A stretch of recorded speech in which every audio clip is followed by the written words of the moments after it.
भेड़िया आया भेड़िया। एक गडेडिया का बेटा था। उसका नाम रामू था। गडेडिया काफी बीमार रहने लगा था। बीमारी के कारण वह जानवरों को चारा दिलवाने पहाड़ों पर नहीं ले पा रहा था। एक दिन रामू ने अपने पिताजी को बोला, आप घर पर आराम करो, मैं जानवरों को इकट्ठा कर उसे चराने ले जाया करूंगा। गडेडिया भी मन ही मन यही चाहता था, पर वह रामू को बोल नहीं पा रहा था। रामू सुबह सुबह उठकर सारे गांव वालों के बकरी बछड़े भेड़ को लेकर पहाड़ों पर जाता और शाम तक उनको चराता और अंधेरा होने से पहले गांव वालों को उनके जानवर वापस कर देता। इसके बदले गांव वाले रामू और उसके परिवार को अनाज और सब्जियां थोड़े पैसे दे दिया करते थे, जिससे रामू के परिवार का गुजारा होता था। रामू को एक दिन मस्ती सूझी। उसने जोर जोर से अचानक पहाड़ों पर से चिल्लाना शुरू कर दिया, भेड़िया आया भेड़िया। सारे गांव वाले रामू की आवाज सुन अपने खेतों और घरों का काम छोड़कर पहाड़ी की ओर भागे।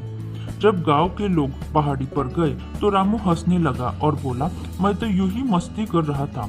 गांव वालों ने रामू को कुछ नहीं बोला और चुपचाप पहाड़ी से वापस आ गए। रामू कुछ दिनों बाद फिर एक दिन चिल्लाया, भेड़िया आया भेड़िया। गांव वालों ने फिर रामू की आवाज सुनकर पहाड़ी की तरफ भागे भागे। रामू जोर जोर से हंसने लगा। इस बार गांव वालों को गुस्सा आया। रामू की हरकत पर सबने रामू को डांट और फटकार कर भी लगाई। शाम को रामू सभी जानवरों को गांव वालों के पास वापस कर दिया। रामू का यूं उदास चेहरा देखकर रामू के पिता ने उसकी उदासी की वजह पूछी, तो रामू ने सारी बातें बता दी। उसके बाद रामू के पिता ने रामू को समझाया, ऐसा नहीं करना चाहिए, ऐसा करोगे तो तुम लोगों का विश्वास खो दोगे। रामू भी पूरी रात यही सोचता रहा कि अब वो ऐसी मस्ती नहीं करेगा। अगले दिन रामू सभी जानवरों को इकट्ठा कर फिर पहाड़ी पर गया। जैसे ही दोपहर का टाइम हुआ, पहाड़ों पर से बचाओ बचाओ भेड़िया या भेड़िया फिर से आवाज आई। आज गांव वाले हंस रहे थे और आपस में बातें कर रहे थे कि यह नहीं सुधरेगा। फिर से चिल्ला रहा है। रामू की आवाज धीरे धीरे और तेज होने लगी, भेड़िया आया भेड़िया। कुछ गांव वाले आवाज सुनकर पहाड़ी पर आए। अब गांव वाले लाठी डंडा लेकर पहाड़ी पर पहुंचे कि अगर आज भेड़िया नहीं हुआ तो हम इसे लाठी से मारेंगे। जब वह पहाड़ी पर जाते हैं तो देखते हैं सचमुच में भेड़ियों का एक झुंड आया हुआ है। रामू अकेले ही उनसे लड़कर जानवरों को बचाने की पूरी कोशिश कर रहा था। गांव वालों को आता देखकर भेड़िया वहां से भाग गया। रामू और कुछ जानवरों को भेड़िया ने नोच लिया, मगर किसी की जान नहीं गई। रामू को अपनी झूठ का बहुत पछतावा हुआ। रामू के झूठ के कारण गांव वाले उसकी मदद करने को देरी से पहुंचे।